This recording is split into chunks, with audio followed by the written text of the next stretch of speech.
Today, Pennsylvania Governor Josh Shapiro visited the State Police Academy to tour the facility and meet with cadets. Shapiro says his budget provides critical investments for law enforcement at a time where there's a big demand for police officers.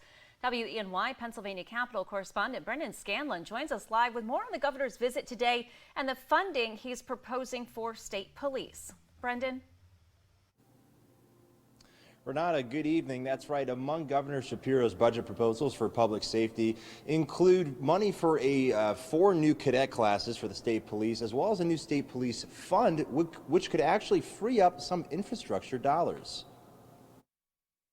It's frankly foolish that we have forced the critically important aspect of infrastructure funding and the obviously critically important aspect of state police funding to compete with one another. In his first budget address yesterday, Governor Josh Shapiro proposed the Public Safety and Protection Fund to provide steady support for state police while reducing their reliance on the Motor License Fund, which is supposed to be used for road and bridge repairs. Today, Shapiro visited the State Police Academy in Hershey to highlight additional proposals like funding for 4 new state police cadet classes. That's nearly 400 new cadets, as well as incentives to attract new police at both the municipal and state levels. I've proposed a $2,500 personal income tax credit for new police officers. His proposals come at a time when state police cadet applications are at a 30-year low and when nearly 1/3 of troopers are eligible for retirement. A third could go, yeah. David Kennedy is the president of the State Troopers Association. In addition to funding, Kennedy says state police need more quality applicants, which he says are becoming harder and harder to find. We need help.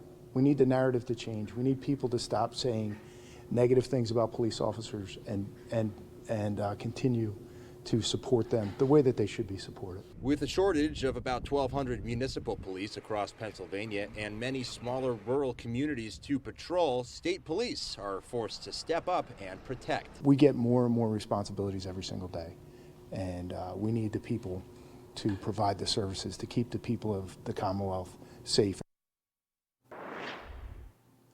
And Kennedy tells me that providing those services is a growing challenge given the recent rhetoric and stigma surrounding law enforcement. However, he says that he is optimistic with Governor Shapiro's budget proposal and said that it puts the Commonwealth on the right path toward attracting and retaining more police. For now, reporting live at the Pennsylvania State Capitol for WENY News, I'm Brendan Scanlon. Renata, back to you.